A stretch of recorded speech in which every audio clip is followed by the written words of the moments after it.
Dr. Babasaheb Ambedkar Open University.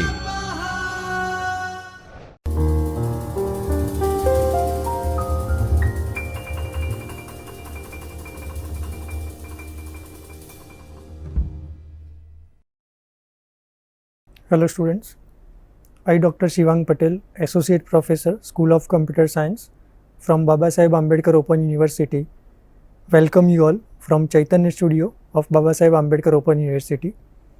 In the lecture series of Subject Operating System, we have completed Block 3, all 4 units. We have seen various commands related with files and some general purpose utilities command in block number 3. Now from today onwards or in subsequent sessions, we are going to start block number 4, which deals with process management, file management and shell scripting in Linux and Unix. So we'll start with the first unit, that is process management and related commands. Now after studying this unit, you will be able to run any process at foreground or at the background. You will schedule the process to run at particular time. You will able to terminate the process, set the priority to the processes, periodically run the processes. Now these are the agenda, or you can say that the learning objectives that you can able to learn throughout this unit. Now before we start, you at least understand what is process, because we are going to see all the commands related with process in Linux or Ubuntu operating system or Unix operating system. So process management, that is quite tricky in the Linux. You can say that whenever you are running any program or your system, or you can say that the kernel will execute the program, the process will start. And whenever the process will start, it occupies some of the resources. So whenever the process starts, it requires, say for example CPU, it requires memory, it requires some additional files. So all these resources are occupied by the process, and when the process will get the CPU, it starts its execution. So whenever the process that will be executed, you can say that when the program is executed, the process will start, right? So how you can manage this process? That can be managed by using some commands. So you can see the process is a container of information about how that program is running and what is happening.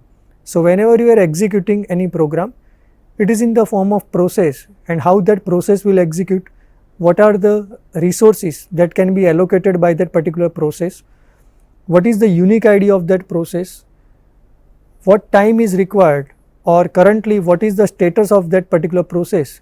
All these things that you can able to see with the help of multiple commands based on that particular process. So we will see multiple commands based on process management in this unit. Now if the process runs and terminates normally, or the process is executed successfully, then there will be no issue.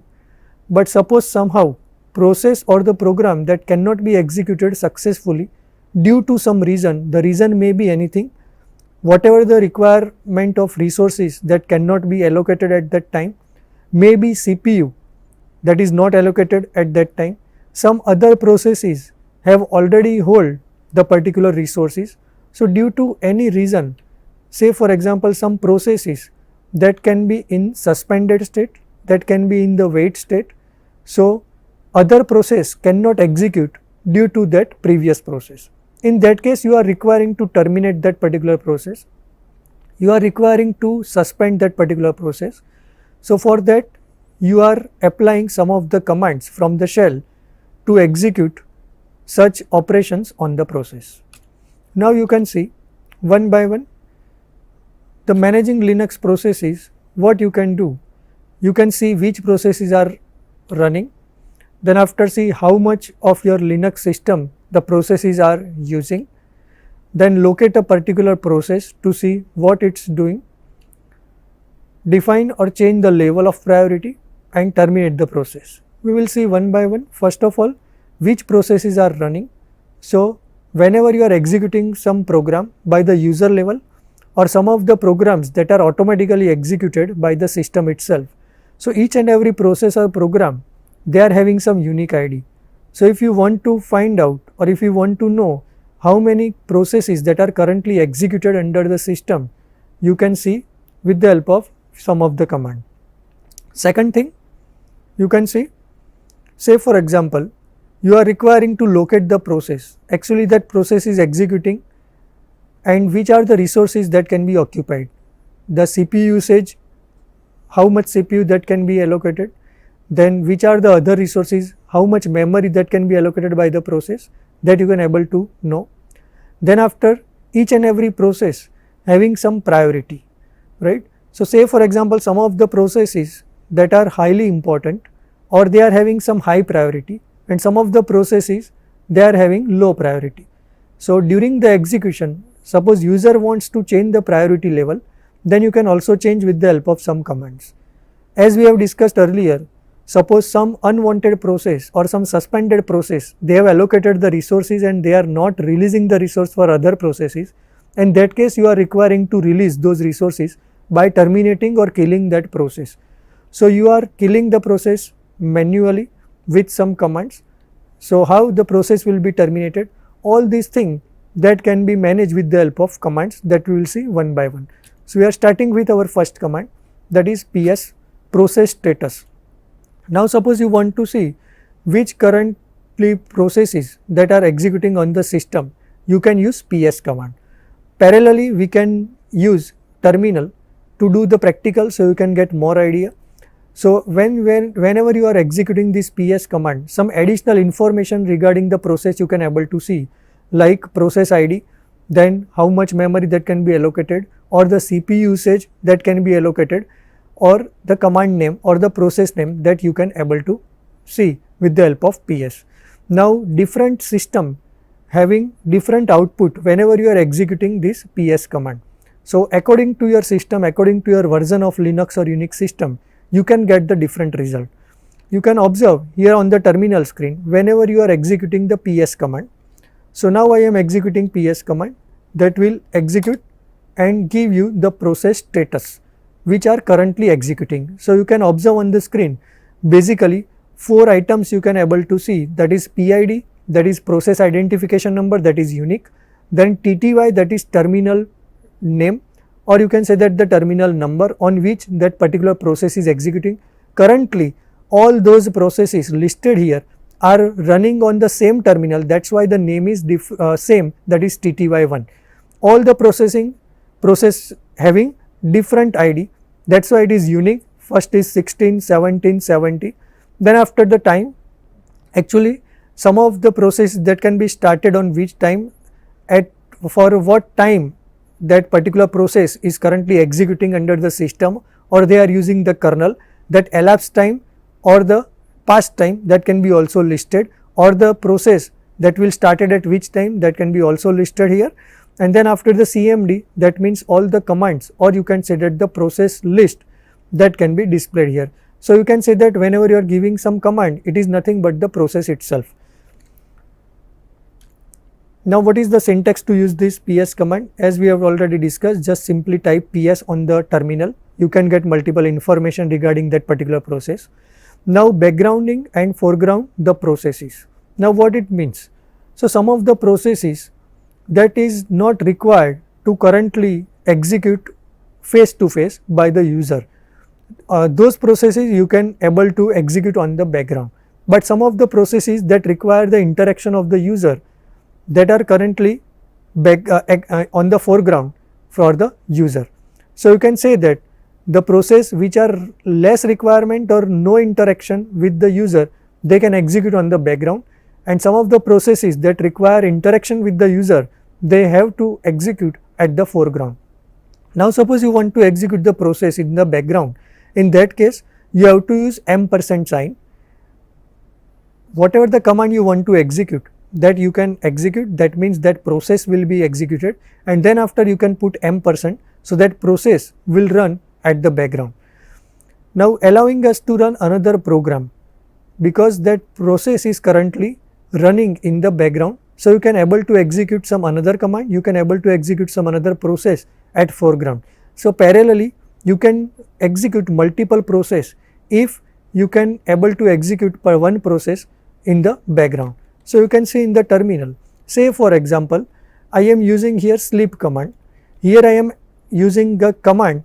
You can also say that the sleep is of one process. Now here it will take the argument how many seconds that you want to sleep that particular time pause. Say for example, I am using 20. Then press enter. So after 20 seconds you will get the command prompt. So this process is currently executing in the foreground. That means whenever this process is currently executing, no other process or no other command that I can able to execute, right? After finishing of this process successfully, then and then I can able to execute another command. You can see on the command prompt, after execution of 20 seconds or after passing the 20 seconds, the prompt will appear. Now suppose I would like to run this process in background, then I can use simply sleep and then after, say for example for 100 seconds and use ampersand, then press enter. So now this process will execute in the background. So you can observe here, you will get the command prompt by which you can execute another process or another command, right? And that sleep command, or you can say that the sleep process, that is currently running in the background with the help of ampersand. Now suppose you want to move that background process to the foreground, then simply write FG and then after the process ID. So here you note down the process ID is 1.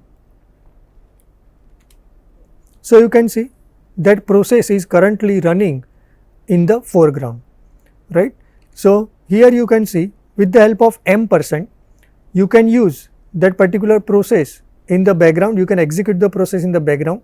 Now suppose you want to terminate the process in the background, so you can use Ctrl Z, right? And or then after you can use BG, that is background.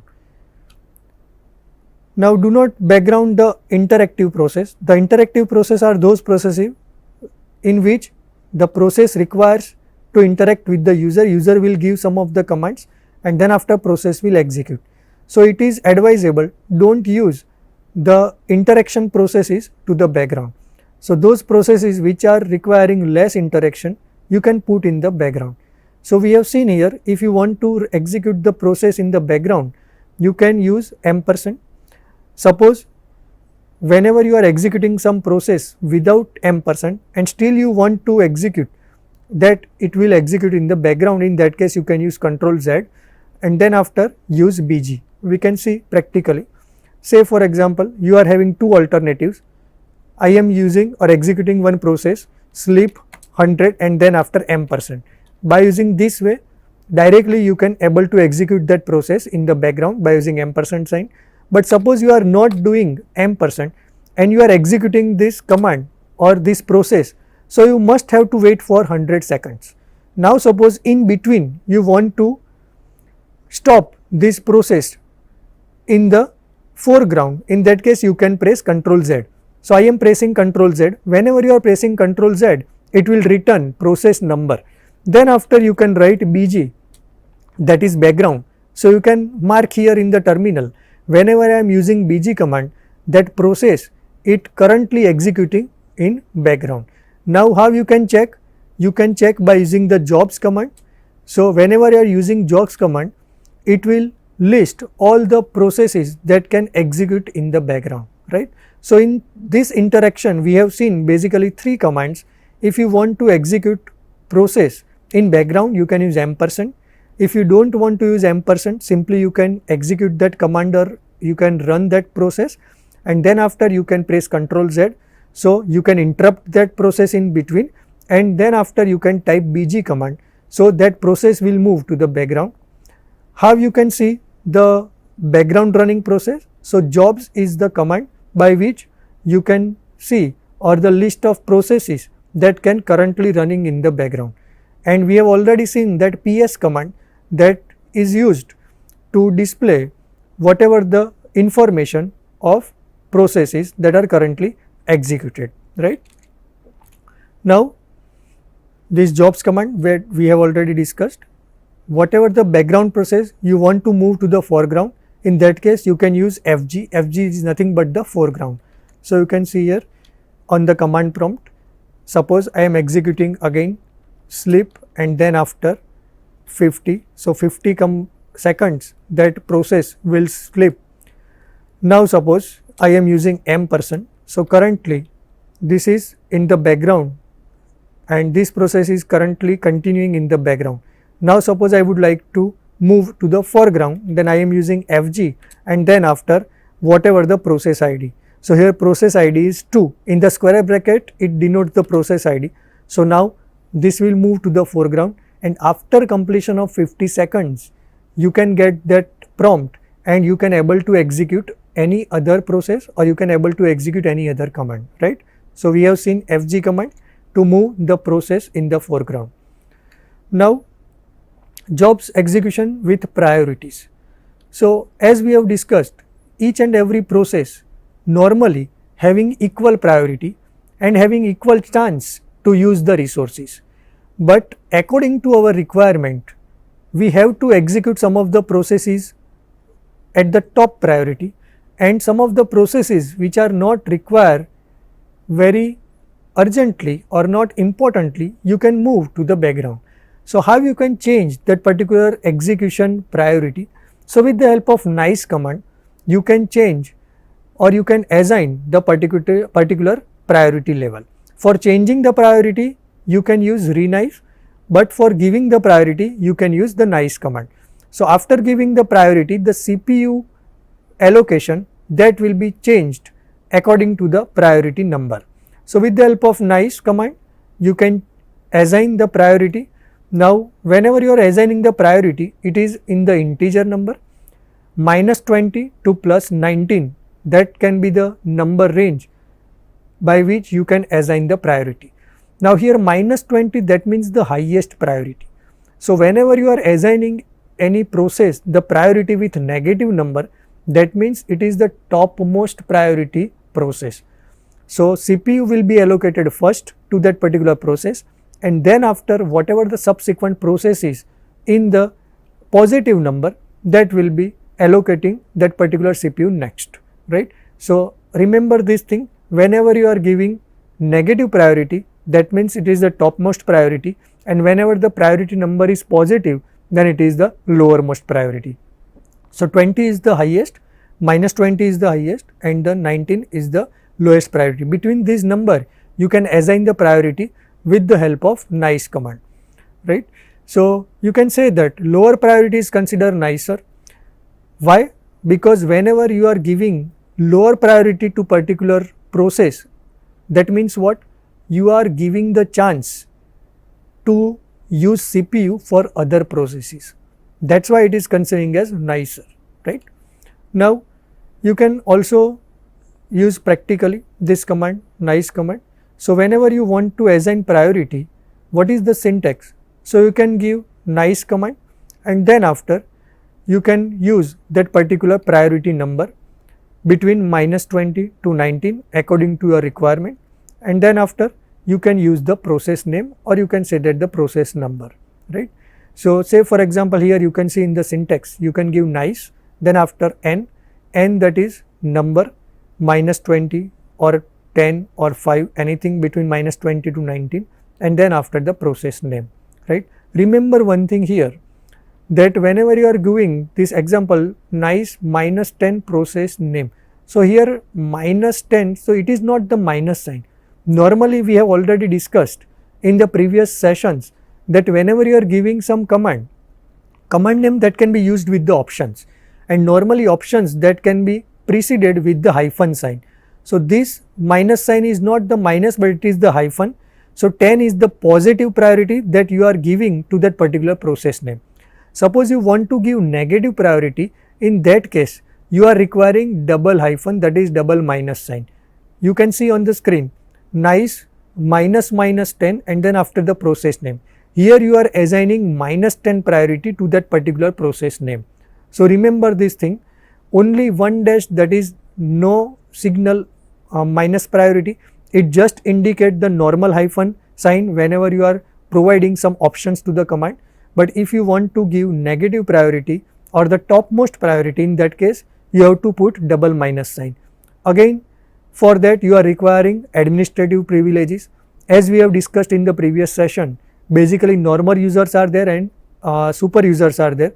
So if you are normal user, then you can give only positive priorities, but suppose you are requiring some highest priority, you want to give some top priority, you are requiring to use minus sign in the priority. In that case you are requiring some administrative privileges. So mind well this thing.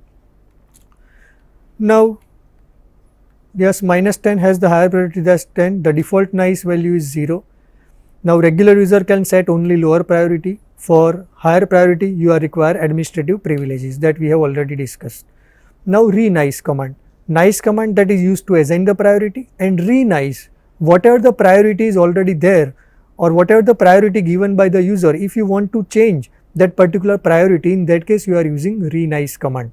So you can see here the example re-nice 15 P196. So here P is the option hyphen P that represent the process number. So here 196, say for example that is the process ID, and you want to change the priority, whatever the priority set to that particular process. Now you want to change the process ID 196, whatever the process, to 15 priority. You can use this command re-nice, then 15, then minus P and 196. Now observe one thing, here 15 is the number. Here you don't have to put dash sign here because you are changing the priority with the option P, right? So whatever the priority you are assigning here with the number plus or minus, they are considering as positive or negative. Say for example in this example 15, that is positive 15, you want to change highest priority, you can put say for example minus 20. So here minus is not the hyphen, but it is considering the highest priority because you are using this number with the re-nice command. Mind well this thing. You can see another example re-nice minus 9, then after P 196. So you want to change the priority of process ID 196 to 9, that is minus 9, that is highest priority more than 15, because 15 is the positive, that is the lowest priority, but 9 is minus 9, it indicates itself that is the highest priority, right? Now if you want to terminate the particular job, so we are having multiple options. Now for that, remember one thing. So normally, suppose you want to terminate some of the process, so you are having multiple options. You can have multiple alternatives to terminate that process. But the only thing is that whenever the process will start, that is from the same terminal, or you can say that the same shell, and that can be terminated while it is not connected with that particular shell. That is the thing that you have to remember. So you can see here the methods to terminate the process, that is launch from the command shell, that is attached to a shell or terminal is dealt with, control C option, control slash option, control Z and kill option, and the background and the kill. These are the 4 options by which you can terminate the process. The only thing, I again repeat, that whenever you are executing particular process or command from basic one shell, and all the process that can be attached with that particular shell, for those you can apply all those alternatives. Suppose your process is not attached with your shell, whatever the shell, C shell or bash shell you are using, or the process that are attached with some different shell, you cannot use all those 4 options, right? Now we will see one by one. Control C.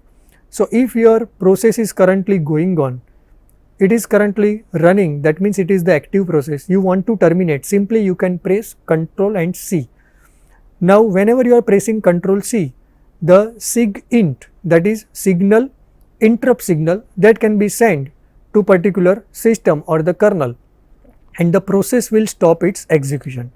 In some of the cases, by applying this Control C, the process cannot be stopped its execution, right?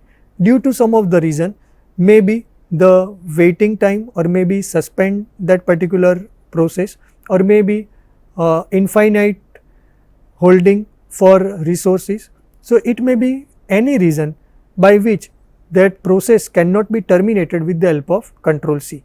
If you are using control C and that cannot be shut down or cannot be terminated, then you can use another alternative, and that is control slash. So if control C is not working, you can use control slash.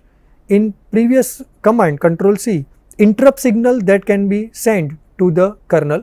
Whenever you are using control slash, then after quit signal that can be sent to kernel. So kernel will stop execution that particular process. Again the same case with this control and slash. In control C, it may be possible the process may not be ended. Same situation that may be applied here also. In that case, you can use another alternative, that is kill command, right. So again I am repeating, if your process you cannot able to exit or you cannot able to terminate with the help of control C or control slash, in that case you can use this alternative, that is control Z and kill. So whenever you are applying control Z command, the process will move to the background. That means what? For some time it will be suspended. Whenever you are applying control Z, the terminal will return you the process ID, and whenever you will get the process ID, you can simply use the kill command, and then after you can use that process ID. So you can able to stop that particular process. Here you can see on the screen the example is given. First of all, you are pressing control Z, so your process will move to the background. You will get the process ID. Here in our case process ID is 2. So in that case you are using kill -9 command, or you can also use simple kill command, and then after modulo 2, modulo you can use for some of the shells, some of the system. In some of the shell you cannot use modulo sign, directly you can use process ID. So this way you can terminate your process. Another alternative, background and kill.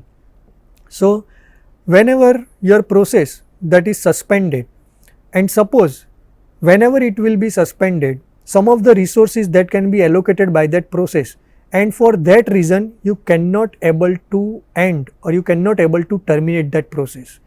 In that case, what you have to do, sometime you have to, that particular suspended process you have to hold, then after wait that particular for device or the resources, that's why it is suspended.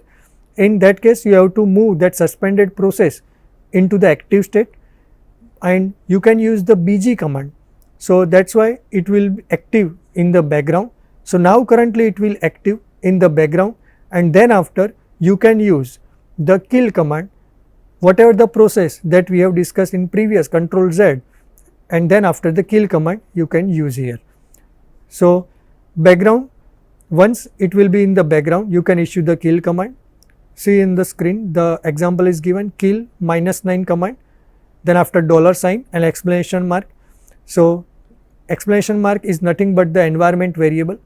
It will give you the last whatever the executable process ID number, that will be automatically fetched from here whenever you are executing this environment variable, that is special variable exclamation mark.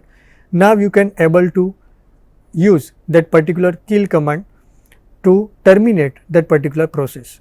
So here we have discussed basically 4 ways to terminate the process, control C, control Z, then after background and kill, and then after here we have already discussed background and kill, and previously we have seen control Z and kill.